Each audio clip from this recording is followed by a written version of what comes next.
guys, thanks for tuning back into another episode of the Daniel Greenland podcast. Today I got John Howard here. He's the owner of Elite Fitness in Nicholasville, Kentucky. So look that up. I know you don't know where Nicholasville is, but if you guys are ever in Kentucky, this is a great place to visit. A great owner of the gym. And today we're going to talk a little bit about being an entrepreneur, some of the things that drive us, and don't forget to like and subscribe. Did you ever think you'd own a gym? I did not. I've always wanted to. Back home, we had a gym called Lebanon Health and Fitness. Old school gym, iron plates, and that's, I always tell myself, hey, I'd like to own one. I'd like, become a gym owner. It's a passion, it's a hobby, it's something I really like to do. Yeah, I mean, obviously you're really big. I mean, you're huge. Whenever I thought about owning a gym, my biggest worry was being in the place that you love so much, not exactly working out, but running everything else. That would kind of ruin your passion for lifting. Has it? No. Yeah. It's I'm in here every day. It's just fuel, I guess you could say. I'm in here, so it makes me feel like, hey, you have to work out. You have to, you got a lot of room for improvement. You got all this time here. So boom. Yeah. So you're cleaning it. You're making sure people are getting signed up. Yeah. Making sure people are happy. Yeah. Somebody had some music playing earlier that one of the members didn't like. You have to squash problems. You have the older folks, and then you have the younger generation. And you got to kind of meet in the middle. So. I like working out to rap music and stuff like that. Some of those older people, they don't. What do they like? 80s rock. That's pretty classic, yeah. Country, I don't know how they work out the country music. Can't do it. So you worked here for 6 years, and then were you kind of like, first pickings when the owner wanted to sell, or what? Tell me about that process. He come to me about it. He said, hey, I want to sell it. If I'm going to sell it, I'd like, I'm giving you the first try at it. And I'm sure there was other people, and stuff like that. But yeah, that's sort of how it come about. Yeah, right place, right time. You had worked. Now, you're working at RJ Corman. Oh no. I'm done with RJ Corman. Wow. Okay. Tell me about it comes this. to the gym. You always want to own it. I worked for the railroad over 10 years. I started from the bottom. I made it from swinging a hammer to an office job. And it's just, you go places and it don't work out, and then, like I own a gym. So, I feel the need that, hey, I shouldn't have to, go to, I shouldn't have to cater to them anymore. Yeah. I know that sounds kind of petty or, something different, but I feel like, hey, I need to focus on my gym. I need to put all that time in the gym. And that was 6 months in to owning it? 6 months into what? So you were owning the gym, and then because you had your job with the railroad, you were still working with it, and 6 months in, you're like, I need to focus in on Yeah. Okay. I noticed that, I kept picking people up, and you have, you got to worry about employees and stuff like that. But yeah, it's a gym needs all your focus. Needs all your focus.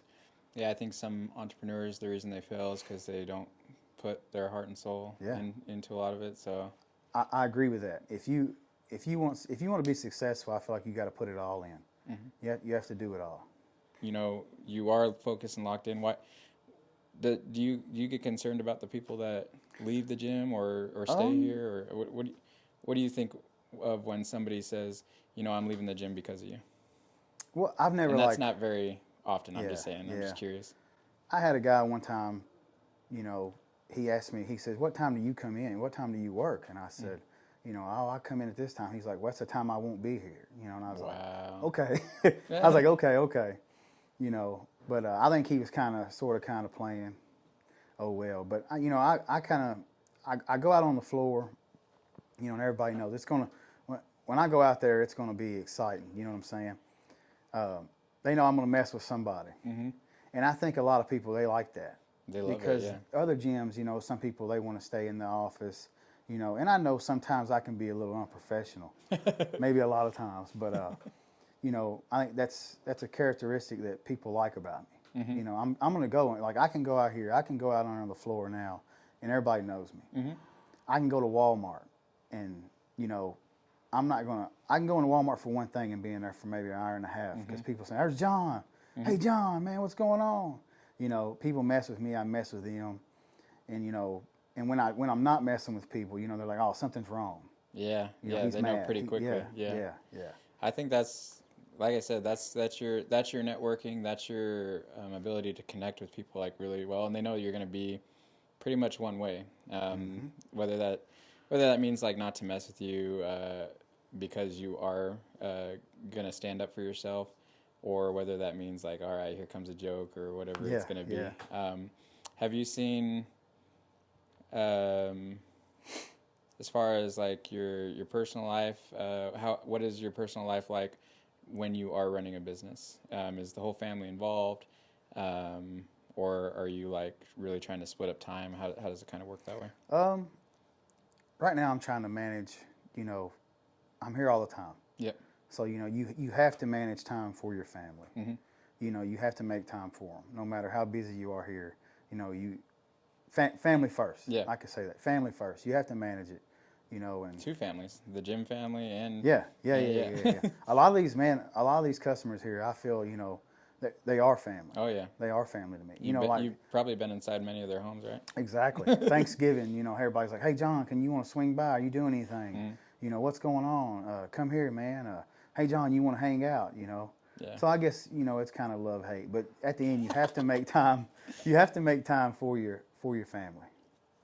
And you do that by going on trips? You go on trips. Your kids involved in sports at all? Or they're not really involved in many sports, but, okay. They like, you got to make time, take them to the movies, do stuff they like to do, That's quality time with them. Yeah. It's time you won't get back. That's awesome. But, my kids, they come up here, and hang around and aggravate everybody just like I do, and they're like, well, I know who your daddy is. Yeah, exactly. Get off of me. Yeah, no, your one youngest, he came up to me and started mean mugging me just like you do. It's like, what you looking at? He's like, what you looking at? Like, there's no back down in him.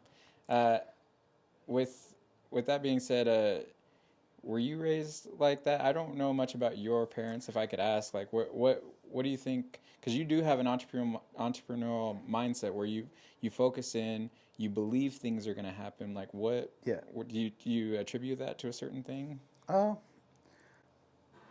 Grew up real poor. Yeah. Grew up real poor. Single mother, took care of me.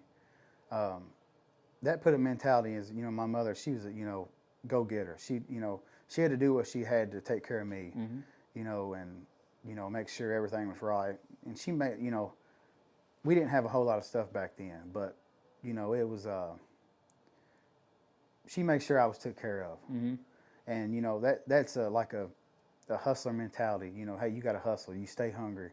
That's what has, been burned into me, saying, hey, my mom's a single mom, and, she did what she could for me. That's how I try to treat my kids. I try to give my kids stuff that I didn't get. Not materialistic, not really, materialistic. Not really like spoil them. Yeah. But, let them know, like, hey, hey, this is how I had. I always tell them, hey, be grateful for what you have. Because when I was a kid, I didn't have all this. Didn't have it at all. Yeah. Didn't have it at all. Didn't have the Jordans. Didn't have this. No, didn't have the Jordans. I mean, we was Goodwill, Yeah. And, oh, I know about that. Yeah, even though I'm the oldest in my family, I still had hand-me-downs. You know what I mean? Yeah, hand-me-downs. I don't know where they came from, but they came down. It can get, it kind of put that mentality into me. Hey, you got to go get her. Yeah. Hustle for it. Stay hungry. Stay humble also. That's, no, as much as you're talking to people every day, you're the owner of this facility. It could probably go to your head, but I don't ever see that with you. Oh no. A lot of people don't even know I own it. You know what I'm saying? They just like, hey, this here, the owner, this and that. And do you ever talk about the owner in the third person? Oh, I'll talk to him, see what he's... No, I don't really do that. I have to. That gives me an idea. I have to try it sometimes and mess with people. But No, a lot of people they don't ask and they don't know. You Yeah. know, like a lady a while back, she says, you know, how long you been working here? You know, I said, how do they pay you? You know, to do it? And I was like, well, you know, I own it. What? I was like, yeah, I own it. You know. And and she's like, really now? I was like, yeah, I own it. I quit kidding. I was like, okay. I mean, you want my business card? Yeah, it is what it is. Yeah. It is what it is. Yeah, no, people underestimate people and make their certain judgments. But I bet you, even with that said, you treat her just the same, even if Yeah. Yeah.